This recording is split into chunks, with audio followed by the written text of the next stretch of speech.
Quentin Brooks hadn't seen the sky in 22 days. Not because he was in a bunker or a prison or buried under rubble. He was in orbit on a research vessel somewhere outside the Kuiper Belt, strapped into a sleek black chair bolted to the cold floor of an alien ship. The room was dim, the kind of dim that made you question whether your eyes were failing or if the lights were just being stingy. Smooth, arched walls pulsed with faint lines of teal. The air didn't smell like anything, which was the most disturbing part. No metal, no ozone, no sweat, just sterile nothing. He shifted in the seat, the belt across his chest tightening slightly. His left shoulder ached, probably from the way they'd hauled him in like a sack of potatoes after he'd slipped on the ice back in Anchorage. Not that the aliens cared about spinal alignment.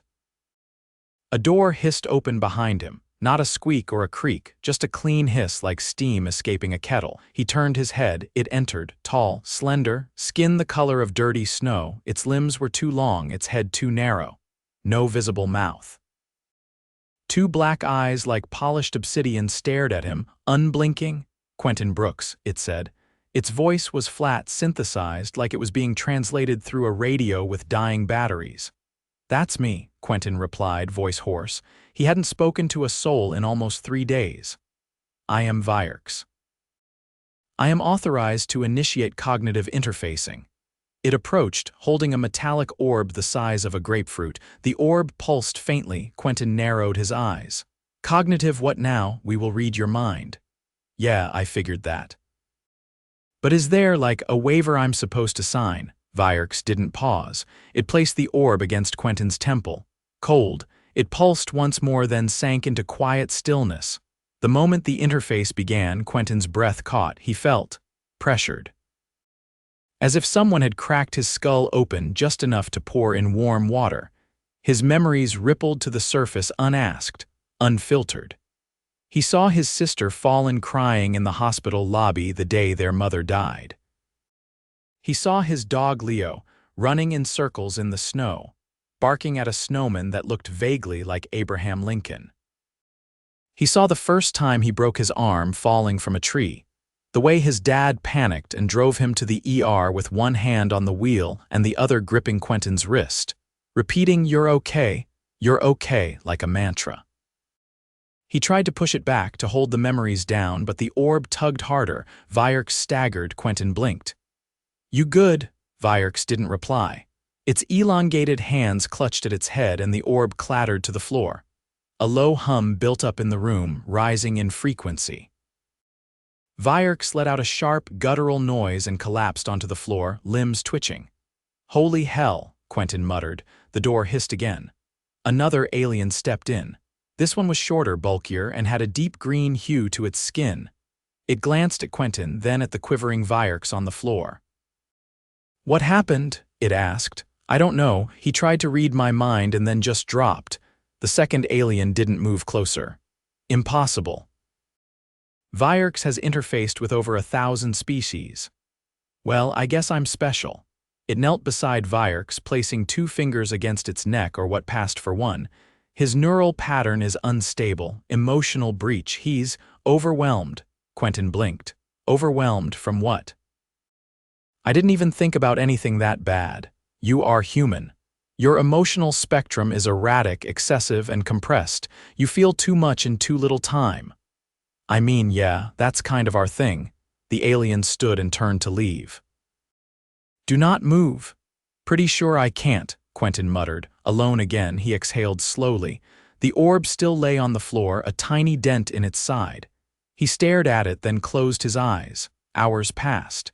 He counted them by the dull ache in his back and the way his stomach growled at regular intervals.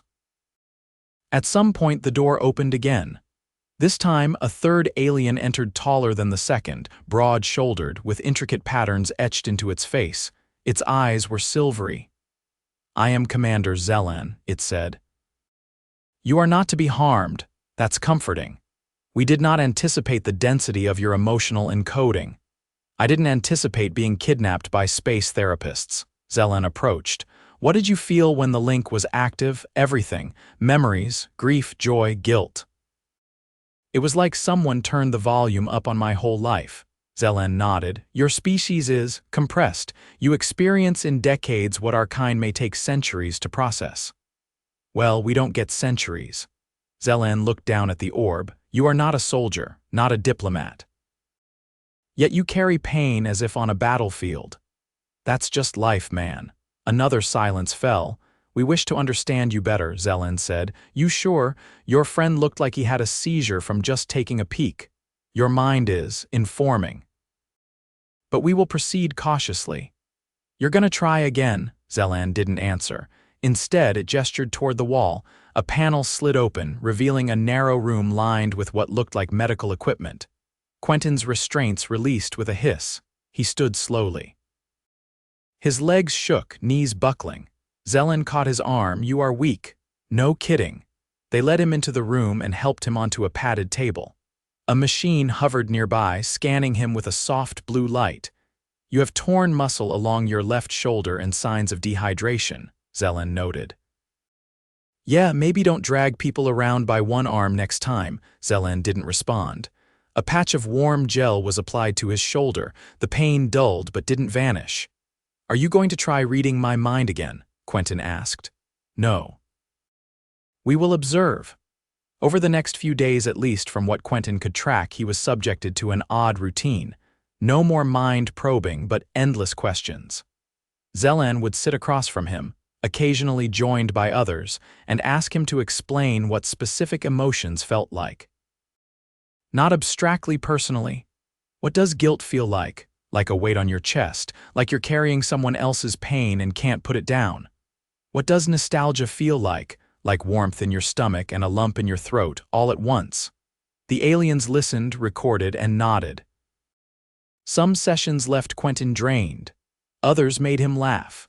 He told them about his first breakup, the smell of his grandmother's kitchen, the time he nearly drowned in a lake, and how his best friend pulled him out and cried harder than he did. On the 5th day, Vierks returned. He moved slower now, eyes dimmer. I apologize, Vierks said. For what? I underestimated the volatility of your mind. Quentin tilted his head. You mean the feelings? Yes, I believed I could process them. I was. Incorrect. Welcome to humanity. We wish to understand how you live with such intensity. You get used to it, or you don't. Either way, you keep going. That night, Quentin dreamt of his childhood home. The next morning, he asked for actual paper. They gave him a stylus and a thin sheet of synthetic fiber. He started sketching, landscapes, faces, memories. The aliens watched in silence. When he finished drawing his sister's face, complete with the scar on her jaw from falling off her bike at age 10, Vierks stared at the paper for a long time. This is emotion in visual form, pretty much. You made this from your memory?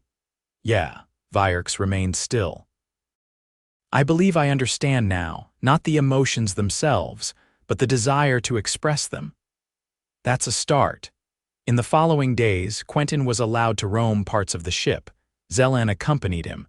They showed him the garden's rows of bioluminescent plants that glowed in purples and blues.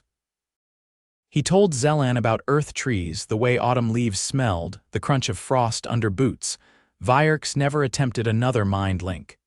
But he watched as Quentin taught the crew to play rock, paper, scissors, then poker, then charades.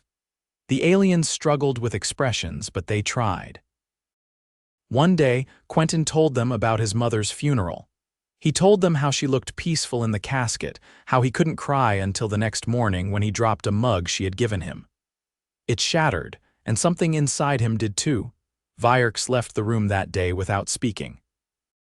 Later, Zelen explained that Vierks had requested isolation, that he needed time to process. You're not built for this, are you? Quentin asked. No, Zelen said. But we are learning. So why me? Because you feel everything, and yet you keep going? Quentin didn't reply. He just stared at the stars outside the viewport. Eventually, they prepared to return him. You will speak of this, Zelen asked. Would anyone believe me? Zelen considered. No, then I guess I won't. They returned him not far from where they had taken him, just outside Anchorage. His shoulder still ached, but it was healing. Quentin stood in the snow, watched the ship disappear, and felt tired, A month later, he received a package with no return address. Inside was a thin sheet of synthetic fiber. On it, a drawing of him sitting on the floor holding a mug and smiling faintly below it in careful lettering. "We are still learning." He placed it on his wall and went back to living, carrying it all, just like always. The second time Quentin heard the knock, it wasn't at his door. It was inside his head, not like a voice, not like a thought. Just a knock.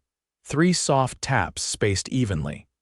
He was on his couch Thursday evening, flipping channels with one hand and holding a half-eaten grilled cheese in the other. The room was quiet aside from the faint buzz of the old ceiling fan overhead. He sat up straight. The knock came again, this time followed by a flicker in the corner of his vision like someone had nudged a flashlight behind his eyeballs. Quentin stood slowly, set the sandwich on the coffee table and turned in place. The apartment looked the same as always. Cluttered bookshelf, dying potted plant, worn rug with a scorch mark from the time he dropped a candle during a blackout. No signs of extraterrestrial visitation. No glowing runes, no sudden humming. He pressed his fingers to his temples. "Okay," he muttered. "Either I'm having a stroke or they're trying long distance."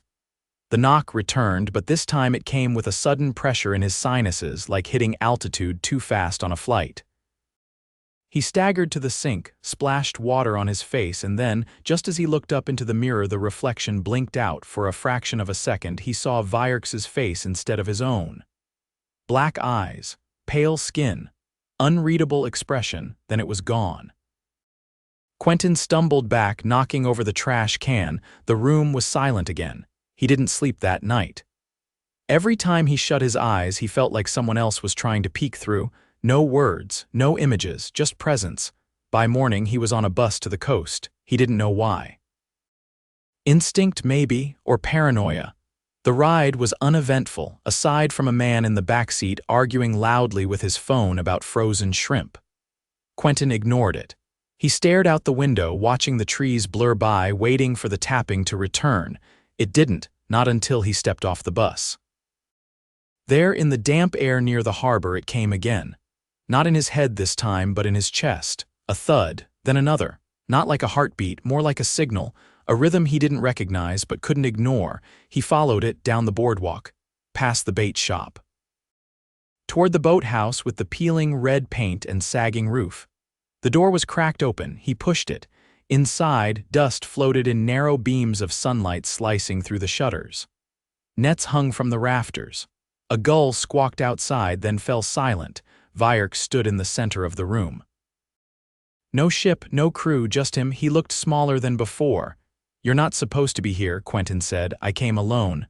"How? Not relevant. That's comforting." Vyrex stepped forward. "We need assistance." "From me?" "Yes." "Why? You are resistant to cognitive collapse." "That is rare." Quentin rubbed his eyes. "You could have just emailed." "We attempted remote interface. It failed. I noticed, almost threw up in my own brain." Vyrex looked around the boathouse as if suddenly noticing the place. "Is this a storage structure?" "It's where people keep boats." "Boats, things that float. Like ships, but for people who can't afford ships." Vyrex nodded once, though it was unclear if he understood or just decided to move on. "What's the problem?" Quentin asked. "One of our kind has been exposed to a high-frequency emotional loop. He is unresponsive." "Like comatose?" "Yes, we do not know how to disrupt the loop." "And you think I can?" "You survived exposure. You expressed the ability to redirect. You mean compartmentalize?" "Yes." "That?" Quentin exhaled slowly. "You brought a patient to Earth." "No, he is in orbit. We will bring you there." He hesitated, then shook his head. "No way, I'm not going back up there." Vyrex blinked. "We can bring him here. To a boathouse. To a secured location nearby." Quentin sighed. He was tired, hungry, and still had that half sandwich waiting in his fridge. But something about the way Vyrex's shoulders drooped told him this wasn't just a field trip. "Fine," he said. "But this time, I'm not signing anything invisible." 3 hours later, they met in an abandoned maritime museum on the edge of town. The place smelled like mold and forgotten birthday parties. Vyerks led him into a back room where a rectangular pod sat on the floor, softly glowing. A transparent cover slid open, revealing the alien inside. He looked different from Vyerks and Zelan, thinner, skin more translucent, twitching. "What's his name?" "Talith." "What happened to him?" "He attempted to replicate your memory patterns." He did not stop. Quentin crouched beside the pod. Talith's eyes flickered, but not in focus. His limbs moved in slow, looping spasms. "Is he dreaming?" "We believe so, but we do not understand the content." Quentin looked at the display panel beside the pod. It showed erratic waves, fluctuating in sharp bursts. "No offense, but this looks more like a seizure than a dream." "Possibly both." Quentin reached out and touched the edge of the pod. What was the last thing he accessed? A memory involving loss and sound. It was rhythmic. "Loss and sound," Quentin repeated. "Was it the funeral?" "No, earlier," he thought for a moment, then it hit him. "The song." "What song?" "When I was 12, I used to listen to this stupid cassette on loop. After my parents split, it was all static and piano. I'd fall asleep to it every night." Vyerks tilted his head. "Why?" "It numbed things, made them blur." "That is what Talith attempted to replicate." "Well, he's stuck in it. Can you anchor him?" Quentin stared at the alien. "I don't even know if he hears me." "You must try." He stepped closer. The pod's surface was warm. Talith's fingers twitched again, this time curling slightly. Quentin cleared his throat. "Hey," he said softly, "you're not me. That song, it's not yours. It's just noise if it doesn't mean anything to you. No response, you want out. You have to stop listening. You have to let it go." Talith's eyelids fluttered. Quentin leaned in. "It helped me because I needed it, but you're not 12. You're not on Earth, and you don't have a cassette player. You don't even have ears." The waveforms on the panel changed. The spikes narrowed. Vyerks stepped forward. "He is stabilizing." Quentin kept his hand on the pod. "Good, now get him out of my memory." The pod hissed. A soft light enveloped Talith. His limbs relaxed. The twitching stopped. Vyerks exhaled through his nose. "You succeeded." "No, I just told him the truth." "That is rare among your kind," Quentin shrugged. "Only when we feel like it." They waited until the light dimmed. Talith's eyes opened, clear this time. He didn't speak, but his gaze locked onto Quentin.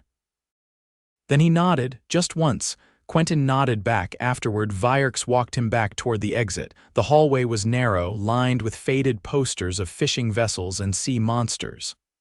"Was that it?" Quentin asked. "Emergency over, for now." He stopped walking. "You came all the way here for that?" "No, we also came to ask your permission."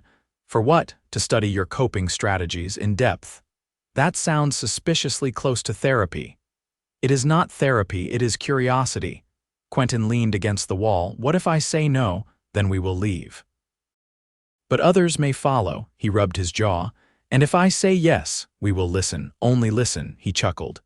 "You guys have a funny way of listening. We adapt." Quentin looked out the cracked window. The sun was dipping below the trees, casting long shadows across the parking lot. "You get 1 hour a day," he said, "and you pay for snacks." Vyerks paused. "Snacks, you'll learn." They left the museum together, Talith walking slowly behind, his steps still uneven. Quentin didn't know what tomorrow would bring, but for the first time in weeks he wasn't avoiding the sky. The first session took place in the back room of a closed-down bowling alley. Quentin had picked it himself, not because it was secure or out of the way, or because it had any special significance. He picked it because the power still worked. The chairs weren't bolted down, and the place didn't smell too strongly of mildew. That was enough. Vyerks arrived first, stepping through the side door with the kind of quiet only something without bones could manage. He didn't give any greeting, just nodded once and sat cross-legged on the floor. Talith followed, slower now but with more control than before. His eyes moved constantly, not out of paranoia but curiosity. He paused beside the vending machine and tilted his head at a faded sticker that read, "No outside food." "It implies food can be inside," he said. "Yeah," Quentin replied, dragging a folding chair into place. "But the machine hasn't worked since 2009, so don't get your hopes up." Zelan entered last. He ducked under the doorframe, still too broad for human architecture. He didn't sit. He stood near the wall like a refrigerator that had decided to supervise. Quentin popped open a can of lemon soda and took a sip. So this is what emotional anthropology. We prefer behavioral resonance mapping, Vierks said. That sounds like something a cult would sell on a mug. Zelen glanced at the chair. You are prepared, sure. Let's talk about disappointment. Talith blinked. Is it a primary human state? No, but it's common enough to deserve its own zip code. He leaned forward, resting his elbows on his knees. When I was 15, I got a summer job at a hardware store. I wanted to buy a guitar. My dad said if I earned it myself, I'd appreciate it more, so I worked, stocked shelves, swept floors, got yelled at by customers who didn't understand how paint works. Was the guitar acquired? Vierks asked. Almost.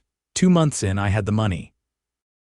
Went to the music shop, put my hand on the one I wanted, red, glossy, looked like something a washed-up rock star would play. As I'm paying, the guy behind the counter says he needs to add sales tax. I was short by $12. Could it not be negotiated? Talith asked. I tried. He said rules were rules, so I left, didn't get the guitar. By the time I came back a few weeks later, it was gone.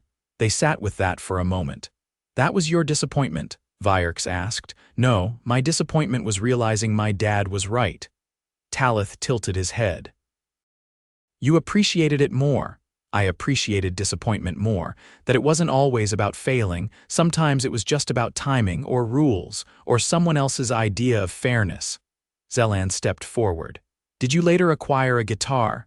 Yeah, bought a used one the next summer.